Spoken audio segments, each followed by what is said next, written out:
Let me first thank you for listening to me talk today about what to me is an incredibly important issue, the largest proposed budget cuts to public education since World War II. I don't know what you've already been able to hear or have been hearing out in the community, but just so that you understand, this is a $5 billion cut this year and another proposed $5 billion cut again for the following year. What we're looking at this year, just updated for me as of yesterday, was that I had thought we were looking at a $500 per child cut, and I'm assured by my principal and others who were at this meeting for principals yesterday that actually we're going to be looking at an $800 per child cut across the state is the one way that this is very likely to play out. At Harvard Elementary, that translates to 11 teacher salaries. We have around 700 kids at Harvard, and so you can kind of do the math. If you look at your student population and multiply that number by 800, that's the amount of funding that your school is likely to lose. I think the average teacher salary right now is something around $46,000, so then you can then divide by 46,000 and you can figure out how many teachers you're at risk to lose at your school. I wanted to get people interested in this because I have some concern that either people are not understanding what kinds of things they can do about this, or they're not aware that there's anything that we can do to make our voices heard about this really important concern. So the first thing I want to make sure you understand is that the main things that I know of that we can do are to contact our own representatives in Austin. These are the people that go from your neighborhood, your district, up to Austin to represent you there. This is your Texas State representative and your Texas State senator. If you're not sure who your person is, you can find that out by logging on to www.fyi.legis.tx and figure out who your own personal representative is if you're not sure yet. There are other websites that will do that for you. You can look at Texas Tribune, and you can figure out there as well, texastribune.com, and you can figure out who represents you in Austin.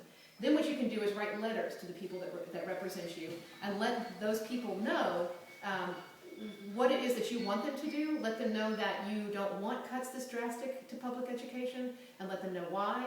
And then you can let them know what you would be willing to do, what you as a taxpayer would be willing to take on, be willing to pay in order to keep the quality public education and public schools that we have available to us right now, and or improving for the future.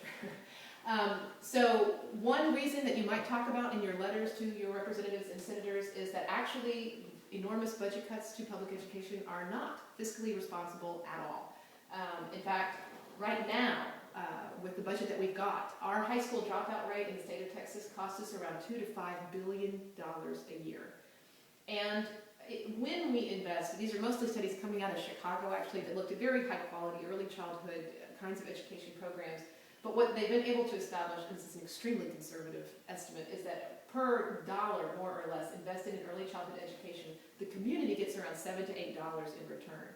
Now, the factors that drive both of these numbers basically come out of the fact that when we don't finish high school, we are able to generate a lot less income as adults than if we do finish high school. And of course, again, if you do finish college versus if you don't. So what that translates to is enormous amounts of lost income and related tax revenues that we're not able to collect from people who aren't able to sort of shoulder their part of the burden of contributing to society, and in fact are also then more expensive. So the one side is that we get less revenue. We have people that earn less income. That means they can buy less of your goods and services out in the open market. That also means that they contribute less in their own tax revenues to our system. The other unfortunate thing is that they tend to also be more expensive. So our criminal justice expenditures increase exponentially with lower levels of education. That's true for you whether you have children or whether you have children in the public schools or not. Okay, in addition to the fiscal responsibility issue, we have the issue of massive losses in education jobs and related jobs. In some counties, many rural counties, the public school system is the primary employer there. And you can log on to the Texas Association of Business and see what businesses in Texas support in terms of what they think is necessary to have an educated workforce in the state of Texas. The other argument is that education is the backbone of democracy, that in fact you cannot have a democracy without an educated electorate. It is the only service that the Texas state government is obligated to provide per the Texas Constitution, because it is that essential to having a functioning democracy. In addition, and particularly if you know kind of what you need to appeal to in your own representative, you can mention things like military readiness. If we have poorly educated children today, they're going to be poorly prepared to serve in our armed forces tomorrow. And it's a national security issue. This is particularly relevant to concerns around cuts to science and technology, because we can't do intelligence ourselves if we are not at the cutting edge of science and technology available in the world today. And if we're not able to educate our own people, then it leaves us more dependent on foreign governments to provide people that we would then import to do our intelligence for us, in terms of what we would need in national security. Do you want me to stop? Sorry. That's okay if you have anything else to say. Well, I think the other important things to understand is that there's been no money in the budget for the last 5 years for any growth in our Texas schools at all. And they're asking us to make these dramatic cuts at a time when we've been having to educate 84,000 new children in the state of Texas every year. That's why your teachers are working until 7 o'clock, 8 o'clock at night, every night.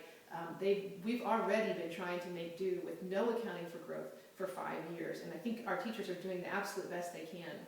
A lot of us have our children in very high quality public schools and feel really fortunate to have those schools available to us.